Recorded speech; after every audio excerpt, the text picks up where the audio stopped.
It starts with you. Getting naked by yourself is really important, and it starts well before the bedroom. It's like trying to spend time naked alone, trying to honor your body and what it needs. It's rubbing lotions on your skin so you feel sensual. If you find yourself focusing on your flaws and focusing on things that you really don't like, maybe think about the fact that your body has held you through everything, all your hardest times. It is strong and it's carrying you through a major transition.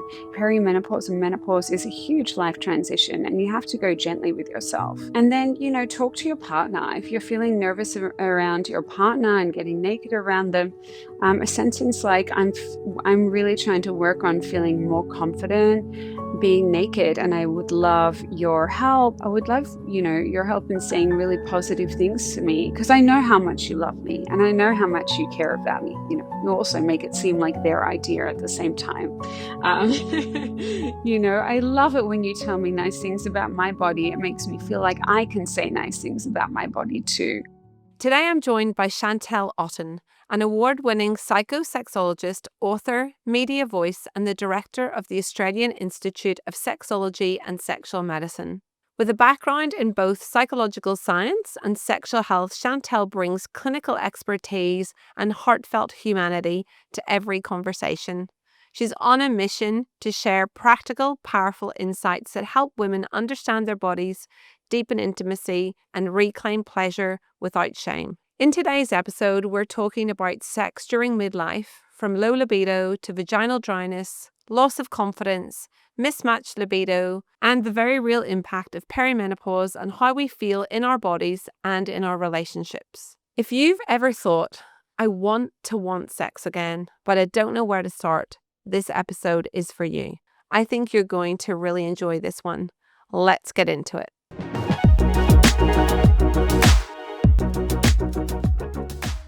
So, Chantelle, welcome to the podcast. Thank you so much for joining me. No, thanks for having me. I'm excited to be here. Thank you. So, I want to know, what is a sexologist? It's like a fancy word for, in my case, a sex therapist, but you can be a sexologist in multiple domains. So, for example, I started out in research, in like gynecology research, but in a sexology lens. But you can be a sexologist, medical professional, a therapist like myself. You can be a nurse. There's kind of a few ways that you can get there. It's really down to your education. So for me, I'm a psychosexual therapist, which is like I deal with the biggest sexual organ, which is the brain. Okay, amazing. And what does a typical day in the life of a sexologist look like? In the life of a sexologist, I have no idea. But because I don't have a typical day, but if I was to say, I'm going to base it off me a few years ago. I used to go to my office and I would kind of see patients back to back. And it's so interesting. I don't know how I actually did that because I was cramming so much in and still able to like function quite well. But I think that's just like, the early start of your career. You're so enthusiastic, and the best place to learn is from the people that you see in clinic. Now my days are, I wake up at 6 usually, and I have patients from 7 a.m. till around 12 or 1. And then in the afternoon, I do my other kind of jobs, which is more around sponsorship and creating content. And yeah, just like kind of working on the business as well. Chantelle, our listenership is very much a group of women who are navigating perimenopause and postmenopause. So I would love to ask you some questions from that lens. Every single day in clinic, I have women coming in telling me that they just don't want to have sex anymore, and they just have no desire, or that it's painful to have sex. And I would love to have your help and support helping those women navigate it so that they can perhaps rekindle that desire and navigate the difficulties that the perimenopause can bring. And I would love to know what your approach would be to women like that? Well, it's a tough one, isn't it? It's tough, going through these major life cycles, but it's like midway through our lives, so towards like, mid end of our lives. But I think when it comes to perimenopause, you start to really think about, okay, at that stage, you're kind of hopefully settled into your body, and you're learning to accept what's going on with it, and with your friends, and hopefully you're not too hard on yourself. I know it's definitely a stage where I find a lot of women are very hard on themselves, and especially as things start to change with their bodies, when they start to have less bleeding, things start to slow down. It's a tough one because everyone's experience is individualized, but I think it is a major pivotal point for a sexual journey as well. It depends on how good your sex life was before you started going into this, but there's the hormonal shifts, there's the physical changes, there's the emotional recalibration. There's so many things that can start to cause difficulties when it comes to your intimate life. And I think that if we talk about what it can affect from an erotic perspective, we look at things like desire and libido, because the hormonal shifts might mean that you are less interested in sex. Or for some, you're more interested, not down to hormones per se, but I think the fact that you're kind of in that stage where you're starting to become not at risk of pregnancy, for some, that's quite freeing, that's quite liberating. But if we talk about things like pain, we have to look at vaginal dryness, because that drop in estrogen can really make it difficult, where we get thinning of the vaginal walls there and less natural lubrication. Lube is your friend, though, at any stage in life, so I recommend everyone use it. If you're using it for penetration, a silicone lube is great, or an oil-based lube, but if you are using it with toys, for example, or other silicone products, you would need to switch over to water-based. Water-based is like water, it does dry up, so you have to continue adding it whilst you're having an erotic experience. But then we also have things like sleep and energy changes. We know that sleep impacts so many things. We get things like hot flushes, night sweats, disrupted sleep that can really zap your energy. And when you're feeling zapped, it's hard to feel sexy, because you can't even, sometimes you're so tired you can't even see yourself. So your desire for intimacy may go down. Mood changes, irritability, anxiety, low mood, that can all affect how you feel about yourself. So it's something to, speak to your doctor about. If you are a good candidate for hormone replacement therapy, for example, that could be a great option. But on top of that, just being very kind to yourself, and a lot of rest, and also just telling people what's happening for you, and how you're feeling affected.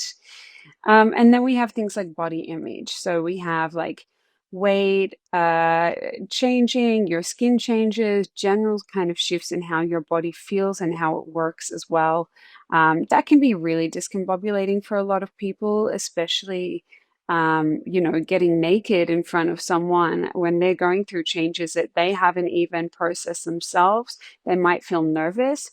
I guarantee you, a lot of the time, partner or a sexual partner is going to say, you know what, you're beautiful. It doesn't really matter. I just want to be close to you and feel your skin. But of course, it's something that you have to get your head around, especially if you've grown up in, a diet culture society, and a society that's told you have to look a certain way, in order to be accepted and beautiful as well. Yeah, I think you're right. I definitely see a lot of women who are struggling with their weight at this time, often women who've never struggled with their weight, and they don't recognize themselves. They're frustrated because they don't even understand why they're putting on weight. They haven't changed what they're eating or what they're doing. And suddenly, they may have been with a partner for a long time, but they suddenly feel very self-conscious to be seen by that partner. And then there's another group of women who are embarking maybe on new relationships, and they're just not having that body confidence.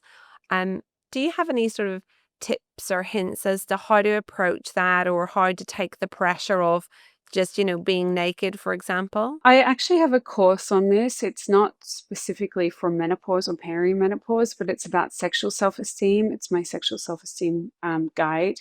Actually, I had a woman who has gone through menopause run up to me at a function the other day and said, "Thank you so much. It was such a hard course, but my partner is going to thank you because our sex life has changed, my confidence has changed, etc." Basically, it starts with you, like getting naked by yourself is really important, and it starts well before the bedroom. It's like trying to spend time naked alone, trying to honor your body and what it needs. It's rubbing lotions on your skin so you feel sensual. It's even like essential oils can elicit really strong emotions or positivity in some people. Get out of the shower and don't reach for the towel right away. I mean, it depends on how warm your bathroom is, but don't cover your body straight away. I recommend people look in the mirror and they put their lotions on, their perfumes, etc., their skincare, and they lounge around a little bit. Find parts that you do like, write affirmations on post-it notes and stick them to your mirror. I am beautiful, I am strong, I am sensual, I am confident in myself. The more that you see these things, the more that you repeat them, the better it's going to be, because negativity fuels negativity. If we start saying negative things about ourselves, our body doesn't understand where that negativity is being directed, at someone else or at ourselves. When you hear people like saying negative things, it becomes contagious. The people that you spend time around is super important. If you're spending time, I've even said to patients who have said, "I don't know what to do. My friendship group, all they talk about is weight and how they look and la la la." I'm like, maybe it's time to make some new friends, or maybe it's time to put some boundaries in place here and say, "You know what?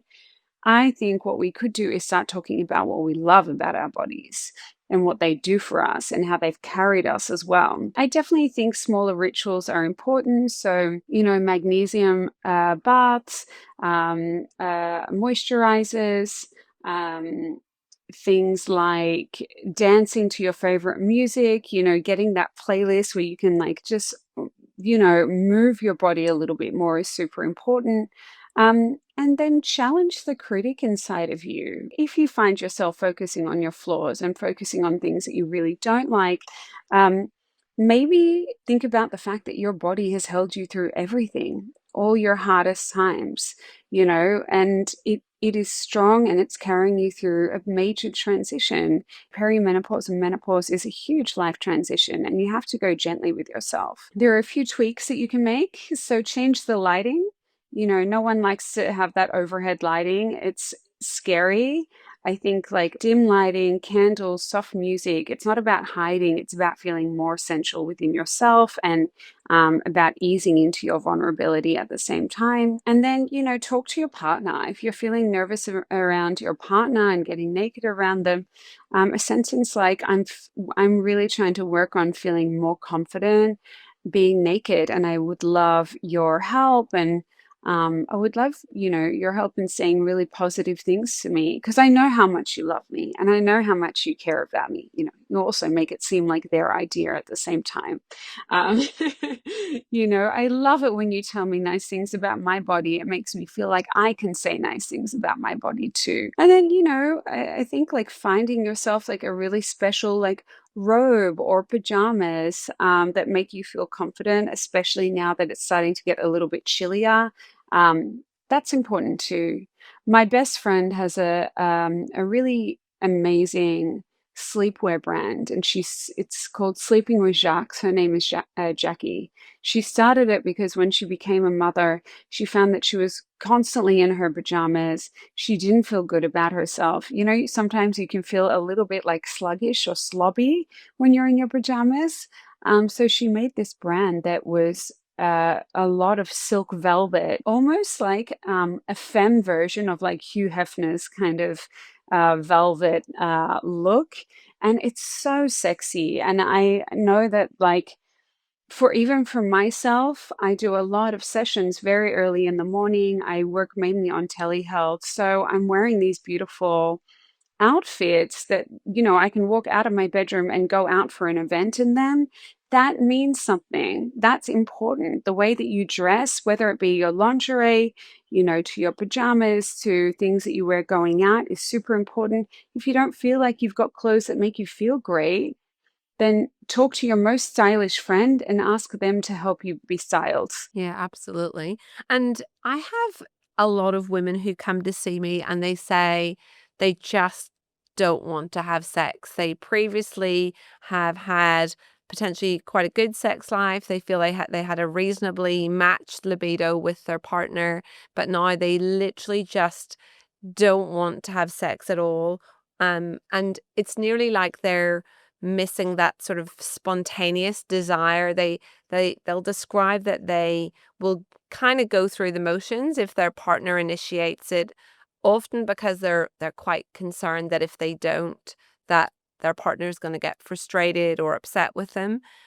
I'd love your help sort of unpacking that a little bit and creating some kind of a strategy to work through that, because it's just a repeated thing that I hear over and over again. You know what? Such a good question. And it doesn't just happen for those who are going through menopause, it happens for everyone across the board. It's like, especially if you're in a long-term relationship, I think we have to like look at sex during menopause and perimenopause and go, okay, there are going to be desire challenges there for multiple reasons. But I think one of the biggest myths is that menopause equals the end of your sex life.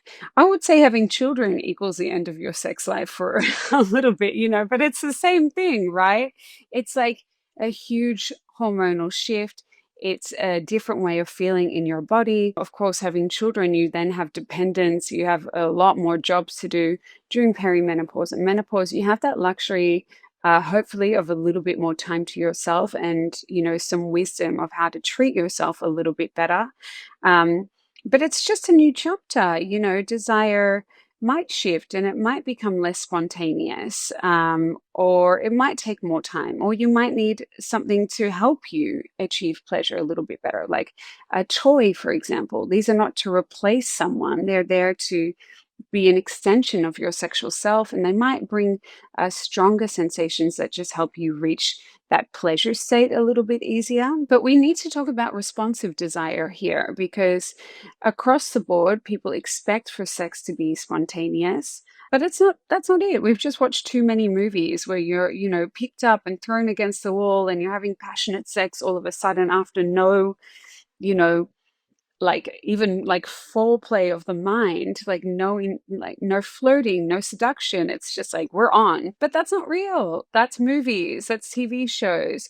Real life sex across all ages includes, yes, some spontaneous desire for some, but responsive desire for others. And that's what we need to talk about here. Responsive desire is really about when desire follows arousal. So, there's times where you're like, I do not feel like sex. I'm not in the mood. You lie in bed, and maybe you read like a book that has something a little bit more like a little bit sexy in it. And there's all these books out at the moment that are just really igniting people's flames again, which I really love. Or you watch like a movie or a show, or even your partner who hopefully you feel safe with.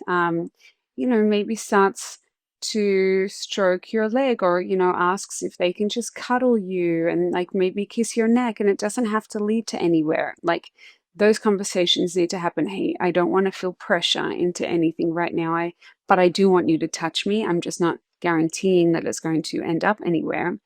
But you might not feel the desire at first, but you might feel the arousal. So your body might start reacting to those kisses on the neck, or that chapter in the book that's a little bit more hot and heavy.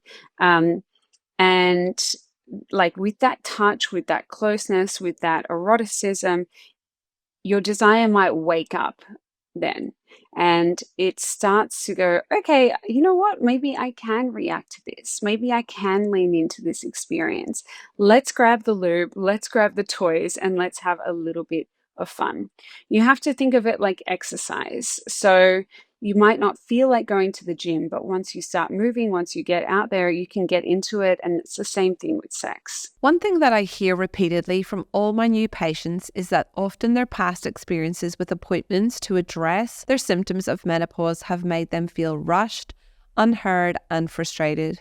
As a doctor of 25 years with first-hand experience and understanding the many symptoms that one woman may encounter in her menopause transition, I knew I couldn't do this subject justice in a 15-minute appointment, which is why I've created the menopause appointments, designed to support you on your journey through the perimenopause and postmenopause. This 60-minute session gives you and your doctor the ideal amount of time to understand your concerns, needs, and desires. It gives us time to do a comprehensive assessment, including a full review of your medical history, assessing your mood, your sleep, weight, and libido, and much more. Receive referrals for tests as needed, prescribe suitable medications if required, perform a skin analysis, and leave you with a comprehensive, tailored plan unique to you.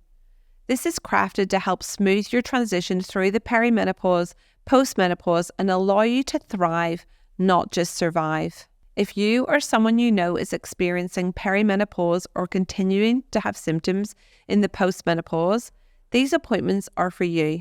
You can book an appointment with one of our doctors today. We have clinics located at Forster Speech and Newcastle, and you can book online at youbydrshaunawatts.com.au. I have another group of women who have never used a toy in any shape or form. They feel quite anxious about where to even start. What would you recommend is a good starting point or place? Because sometimes these online stores or shops can feel quite intimidating. Some of the products can look a little bit scary. Do you have sort of an easy starting point for women? Yeah, I think like if you've never used a toy before, you're not late, you're right on time. Maybe now's just your time.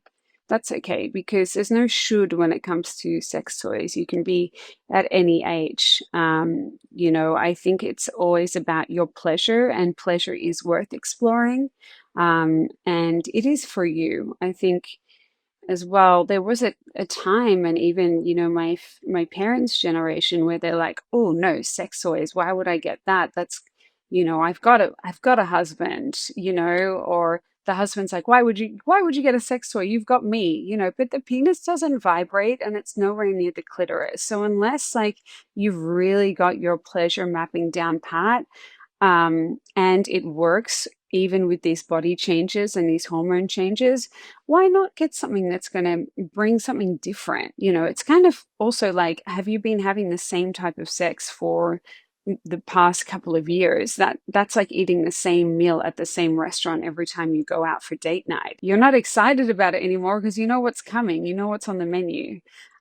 So getting things like toys, or even like, there are some really great like board games that help with foreplay and can really just help give you some new ideas of things to try. That's super important. But getting a sex toy can actually help your body as well. So it brings blood flow and sensation down to that genital area. And when you have menopause and a drop in estrogen, that can reduce natural lubrication and sensitivity, whereas toys can help boost arousal, boost blood flow to that area, and might, even help with lubrication or pelvic floor health as well. I think as well, toys are really great to help with that responsive arousal that I was just talking about, because if you're starting to feel pleasure, then you can probably lean more into an experience, whether that be solo play or with someone else, where you go, "Oh, this is fun." It's sparking arousal when it might not have been present in the first place. Also, if you're getting a toy, solo time is reconnection. Toys offer a way for you to explore your body without pressure, and, without having to perform. It's not about climax at that stage, it's about curiosity. Look at it as a way to explore different areas of your body too. Do your nipples feel different? Do you like it on your inner thigh?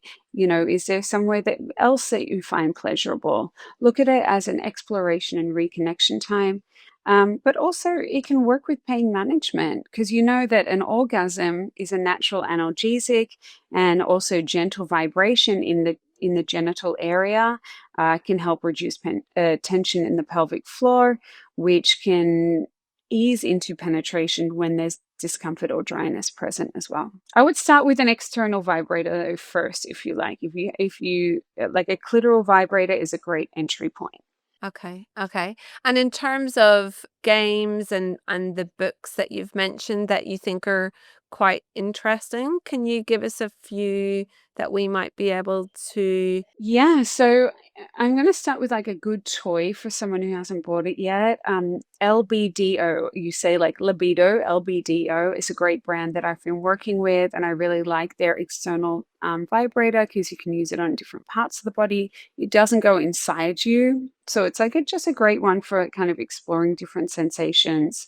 Um, Very soft silicone, medical grade as well. So it also has in their store, intimacy cards, which I really like. So if you've been in a relationship for a little bit, it's all about reconnecting. And, when you reconnect with your emotions and your, you know, intellect, it just helps the bedroom activity so much more. Um, so I really like those intimacy questions. It also has great lubes and etc. There are other brands like Love Honey has some great foreplay games on there as well. You can use my code Chantelle15 if you want a discount there. And then in terms of the books, oh my gosh, what were they called? Hang on.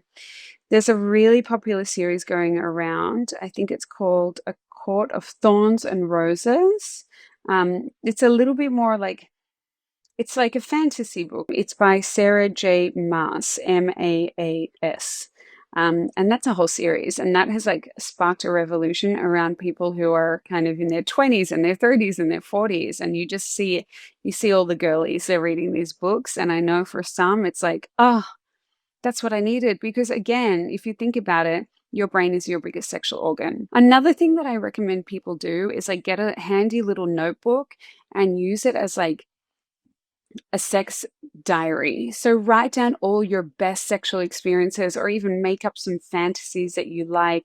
That will just start bringing that awareness back to your mind, back to your body, and that's always helpful. Do you think it's a good strategy to be diarizing time for sex, particularly in people who've been in long-term relationships where potentially days turn into weeks and months where they just are busy, maybe with kids or teenagers or work, and they just are not actually sort of never finding the time. And by the time they kind of fall into bed at night, it's kind of the last thing on their mind.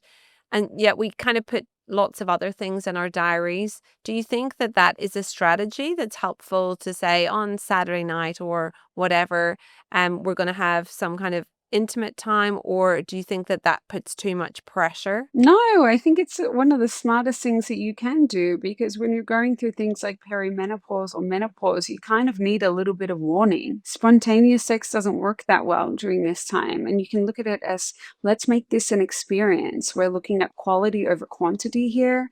I think that we schedule time for things like seeing friends or cooking or resting. Why would intimacy be any different? It's just feeding into this narrative that things have to be spontaneous all the time. But especially when you're going through major hormonal shifts, fatigue or just changes, waiting for the perfect moment might not actually translate for you. And I think that diarizing sex is about making space, not forcing an outcome. It can also just be diarizing intimate time. It doesn't have to be for sex. It can be like, you know what? I want to give you a massage on Friday night, or I would love if you gave me a massage and maybe we listen to our favorite album and we pop some candles on and have a glass of wine together. It just kind of creates a window of possibility for you. And I think that's super important. You're saying, let's set aside this time to connect, to touch, to explore, even if it doesn't lead to intercourse as well. And when that becomes a little bit more routine, it just is something nice to look forward to, right? It's like a date night. Absolutely. And I know you've talked a little bit about, movie sex previously. I definitely think that there seems to be a misconception about how quickly women are ready to have sex and how long or how short that sort of foreplay or build up should be. And I have heard you talk on this before, but I would love you to explain it to our listeners. Like obviously everyone's different, but how long really does it take for a woman to be ready? Foreplay kind of starts at the start, like foreplay is an ongoing thing, right? It starts at the start of the day. If you feel thrown off by your partner, then it's like, why would I? Why would I come close to you when you're being cranky or you're not in a good mood, right? Like we need to have a lot more connection to be able to be so open and vulnerable with someone. But if we're talking about how long it takes, I would say on average in partnered sex, around 25 minutes or so to get warmed up, to be really feeling things, to kind of like really sink into the pleasure.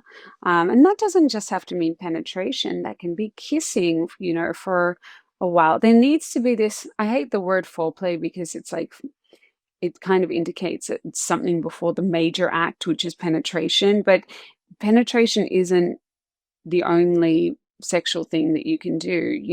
Sex is an umbrella term for multiple things that you can do in the bedroom. Foreplay can even be just having a glass of like champagne together and talking, or rubbing it, like having like your foot rubbed, or it can be, yeah, kissing is so helpful, I think. And then it can be like slowly taking off each other's clothes, and it can be like oral sex.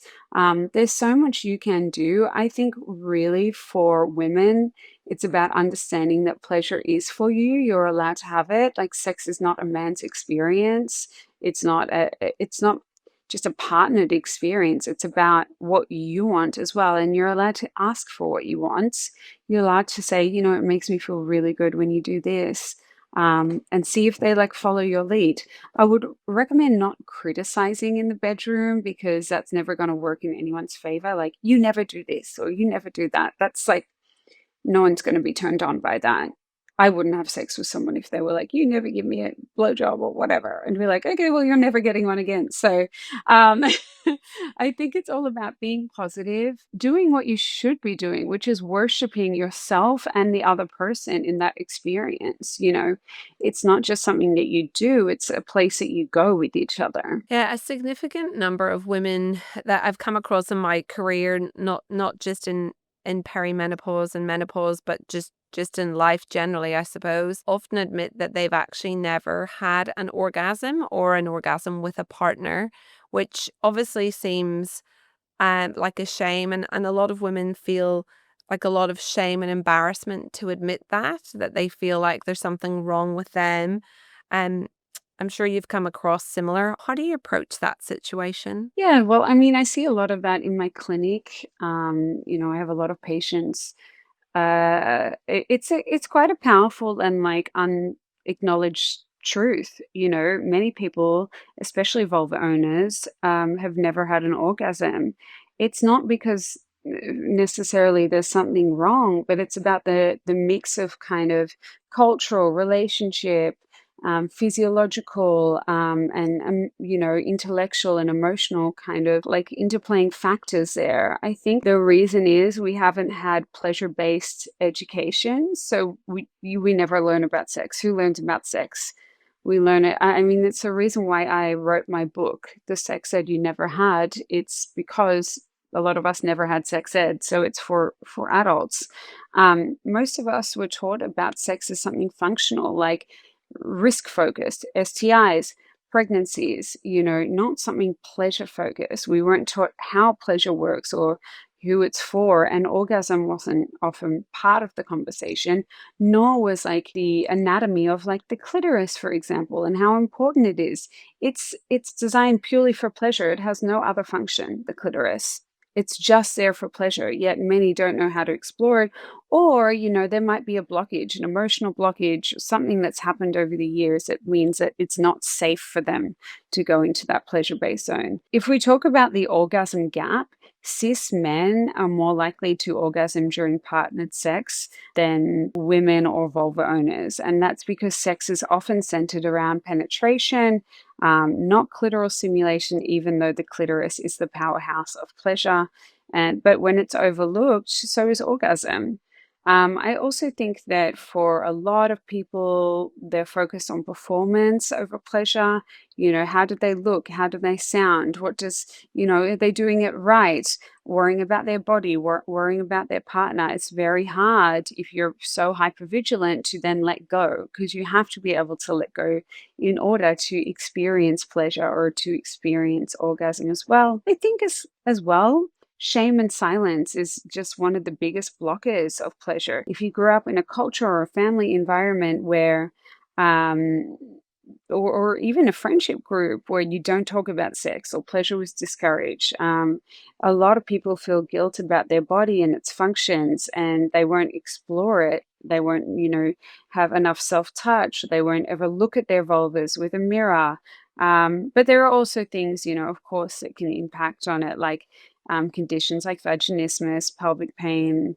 Yes, things like hormonal changes can impact it if you're not getting enough blood flow down there, or trauma, stuff like that. But I think also like this pressure to orgasm that comes usually from cis men, like, have you come yet? Have you come yet? It's like, no, you've been inside me for like 3 minutes and you haven't touched my clitoris. It's not happening. They're looking at sex with orgasm as the goal, but that can create so much anxiety that it actually blocks you to pleasure. So many people internalize that something is wrong with them if they're not climaxing, which just adds like a lot more self-doubt and tension. Come see someone like myself if that's what is happening for you as a listener. There's obviously people listening who already have like teens or even children in their 20s. How do you reckon we break this cycle of, these things not really being talked about? I mean, certainly I, as you can probably tell, come from Northern Ireland. Sex is definitely not something that is really, or was at that stage when I was growing up, talked about at all, apart from in terms of I grew up in that sort of HIV, AIDS, tombstones, and obviously about not getting pregnant. And apart from that, there was really no conversations. And obviously the narrative has changed. We've got social media. There's a lot more access to things like erotica and porn, but how might parents change the narrative for the next generation? Yeah, it's a really good one. I think that for kids or for, younger adults, it's about kind of breaking the silence around pleasure without overwhelming them. Not coming in all guns blazing, be like, we should talk about sex. It's super important. It's just about laying the groundwork for body confidence, for curiosity, for consent, and for respect. And you can start with like the body, not with sex. So teaching them about their bodies, their anatomy, their genitalia, use correct terminology, the vulva, the clitoris, the penis, the nipples, the bum, all parts of the body that have names and, need to be known about. You can also teach them about safety there. That's your vulva. It's private and a special part of your body. Only you get to decide who touches it and how they touch it. This normalizes their anatomy as something to know, not to be ashamed of. Pleasure starts with non-sexual touch. Let your kids see that pleasure is part of their everyday life. So, stretching and saying, oh, that feels really good, or eating something delicious and expressing joy, or laughing and dancing and being free with your body. You can also talk about self-touch as well, and saying it's a really natural thing. It's something that you can do in private for your body. It's okay to be curious and see what you like and what you don't like. Don't, use shame-based language like that's wrong, that's dirty, don't be silly. Kids don't hear what you mean. They hear how we respond to things. If you're saying things in a way that's making them freak out, they're not going to want to do that activity again. I think you can talk about consent very, very very early. I'm doing this currently with my niece. We talk about consent and autonomy. So if someone says, oh, give blah, blah, blah a hug or give blah, blah, blah a kiss, and she says she doesn't want to, then it's like, okay, if she doesn't want to, that's something, I often push back on with my, loved ones, because they're like, just, go give Shanti a hug, Auntie Shanti. And it's like, no, she doesn't feel like it. She doesn't have to. Like, no one should feel like they have to do that. They can say no to touch, even from me. And I think it's about saying you get to decide who touches you. You get to decide what you want to do. As I get to that older stage, talking about pleasure is super important. And saying, sex isn't about like STIs and babies only. It's about connection. It's about feeling good. It's a sacred act. You don't have to rush into anything. But what matters is that you feel safe and you feel respected, and you feel good within your body. I don't know. I think like if you can model what you would want to see, that's like a really great place to start, and then equip them with resources as well, like a book like my own, or there's some really great books out there. I'm just looking at my shelf. There's so many books out here that are just wonderful when it comes to sex. And yeah, I think at the end of the day, you're saying your body is yours. You're allowed to enjoy it. You deserve safety. You deserve choice. You deserve joy, and you can always come to me if you have a question, or you can talk to you auntie, Shauna. She'll be able to tell you as well. I've had a few mums come in to see me concerned about their sort of quite young teenage boys accessing pornography, and sort of as a family struggling to navigate that. Do you have any sort of thoughts on that? um I think it's unavoidable. Like, I don't think that you can avoid porn forever. It's out there. It is like a completely valid concern, and it's so common. The average age that kids first see porn is around the ages of 11 to 13. And it's often by accident, and then after they see it, then they start actively seeking it. It's normal to feel worried, but you're not powerless. I think that porn itself isn't evil, but it wasn't made to educate, especially not young developing boys, of course, or minds, young developing minds in general. It's not gender specific, but I think that just saying, when you do watch this stuff, I want you to remember these are unrealistic examples of what sex actually is. These bodies are unrealistic, these reactions, the noises, the exaggerated orgasms, the aggression, the lack of consent, no communication, little to no foreplay, no lube, no condoms, no emotional connection.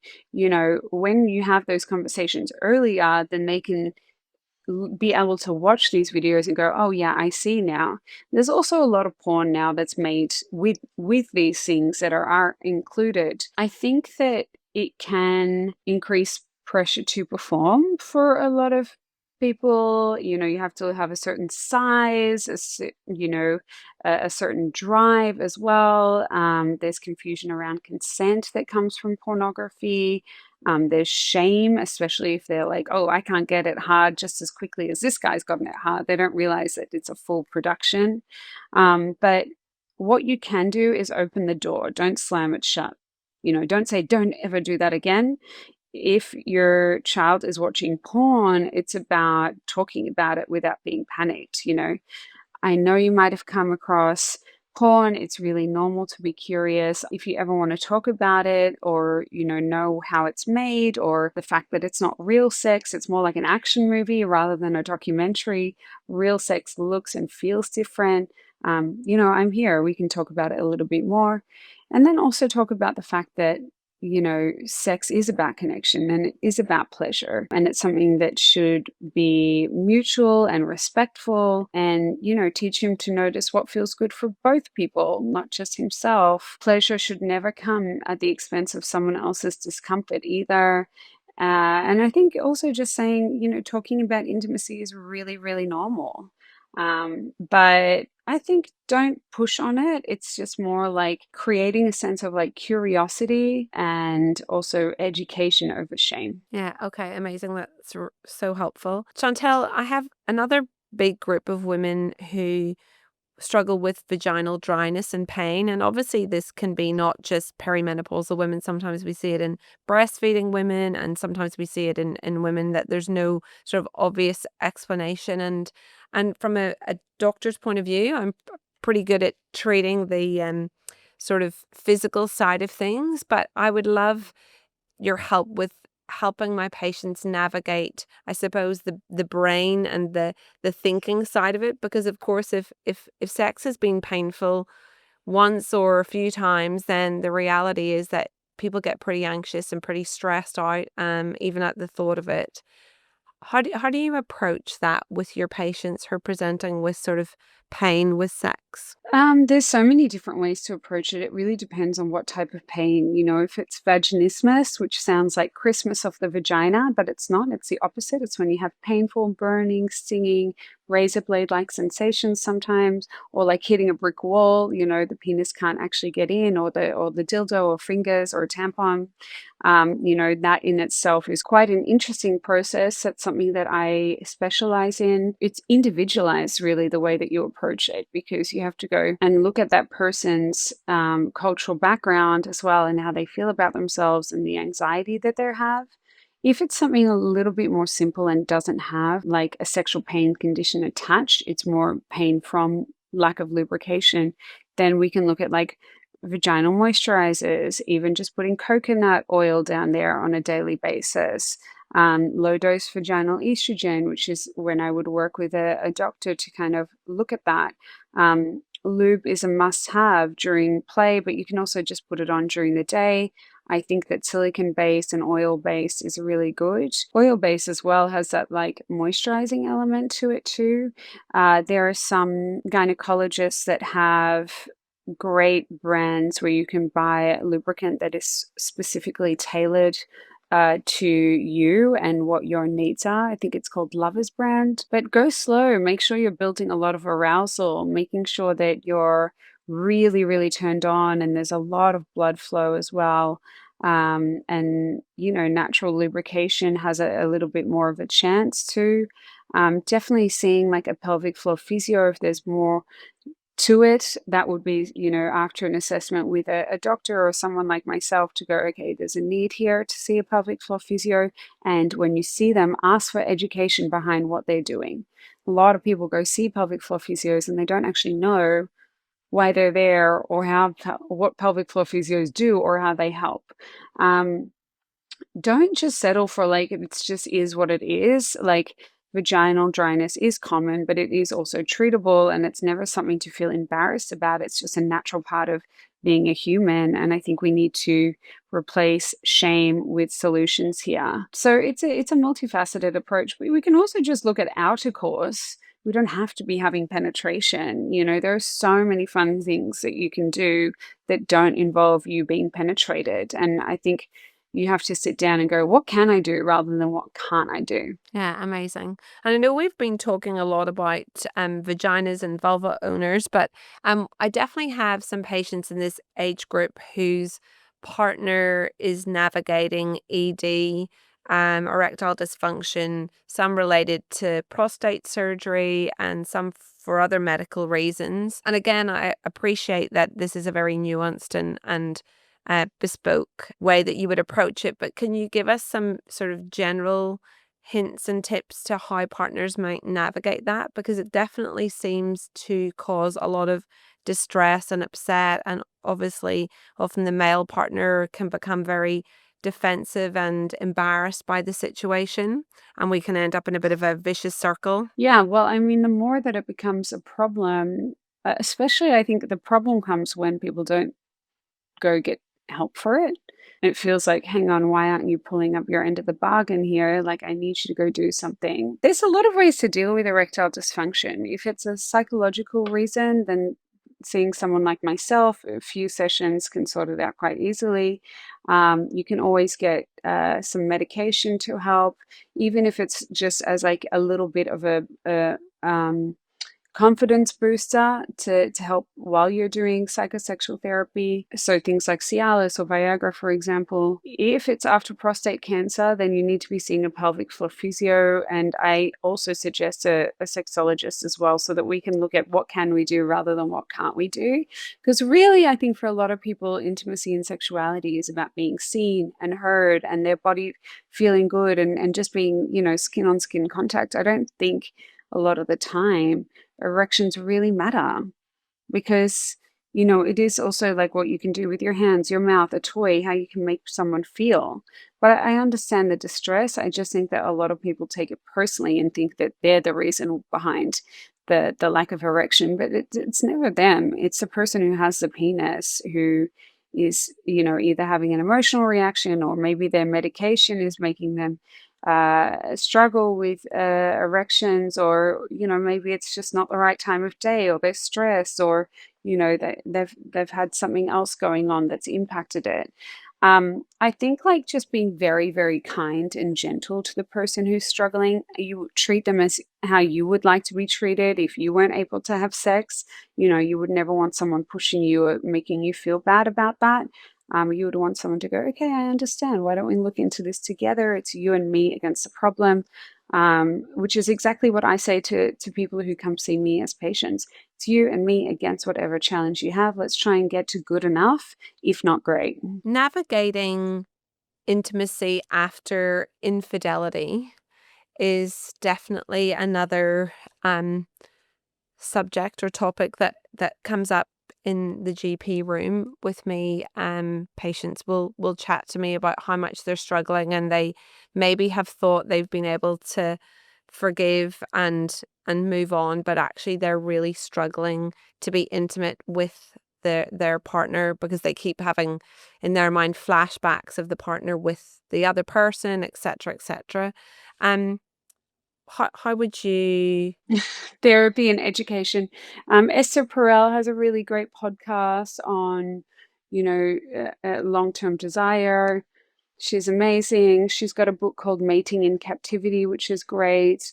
Um, Listening to my podcast, which is Sex Therapy Sessions with Chantelle Otten, we talk about topics like this. She also has a topic on it, which is really, really great. But I think educating yourself is the best thing, and then doing some therapy, because you can you can create a new sex life with each other. Going back won't work. You need to find a way to bond with each other and make your relationship stronger. And for some, infidelity, yes, it's terrible and it's hard, but it might be an opportunity to go, actually, you know what?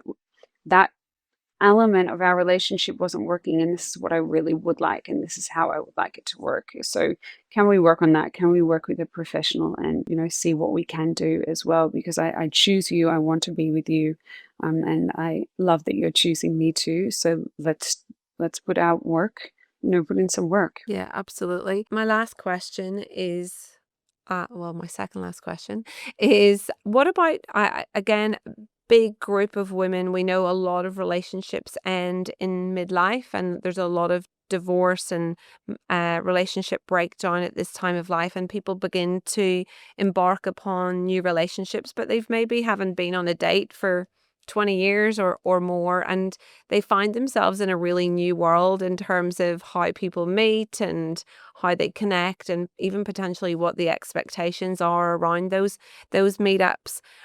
Do you have any tips for people who are really scared about dipping their toe in the water but really want to? I think just first and foremost, like doing like a practice like I spoke about before, where you're putting up post-it notes, and you're really honing into yourself that you are worthy of dating and pleasure, and you can hold your own, and it's kind of like seducing yourself, right? Repeating mantras about yourself is important, because if you continue to tell yourself, I'm anxious, I'm anxious, I'm anxious, I don't think this is going to work, I don't know how anyone would love this, and I've got all this baggage, that's not sexy. Whereas you come in and you're like, yeah, I've been through this, and I'm really excited to be getting out there, and I feel really good about myself, and you put effort into the way that you're looking, and you're being authentic to yourself, and you hold your head high, you smile, you look people in the eyes, you lean in. I think just learning a lot of those subtle cues. I teach a lot of people on kind of like the art of seduction, because I do think it is a lost art. And I think a lot of people don't really understand, how to move with someone or how to, not fall into this, okay, we've been on one date, this is it, like I don't need to keep looking, that kind of thing. Dating is actually, if you've ended a relationship, you want to be finding a relationship that's worthy of you in this next stage. So it's not going to be just the next person. You have to find the right person for you at this time. I do a lot of work with people around their self-worth because it all starts with you. You can't seduce someone if you cannot seduce yourself. It's very, very difficult because you end up feeling scared or unsure. And yeah, I think like from my perspective, there's a lot that you can do to make yourself feel really, really good. What's the biggest myth or falsehood you think people have about seeing a sex therapist? I think that they probably think that we're hands-on. I don't do hands-on therapy. It's only talk therapy, but I think in different countries they have different rules. I think as well, like maybe they're worried that they would be judged, but my room is a judgment-free zone. Anything that people tell me, I've already heard it. A lot, probably. There's never judgment, and it's all about just kind of someone supporting you in an area that you might not know that much about, or you might need to have like an extra opinion on. Sex therapy is not scary. In fact, it's kind of fun. We're here to like help you learn more things about yourself and really just encourage you and lift you up and make you feel amazing. It's not constantly talking about difficulties or problems. There's actually a goal with sex therapy, and that's to make your sex life better. That's to make you feel better within yourself. So it's a little bit different to kind of ongoing therapy. Again, it also depends like on the therapist. If you feel like the therapist isn't giving you what you want, then you have to find a new one. It's the same thing with a doctor. If you're seeing a doctor, you're asking, you're not getting the answers that you think you should be getting, then it's probably time to find a new doctor. What would you like to tell your 20-year-old self if you could talk to her? At 20, I was feeling pretty good.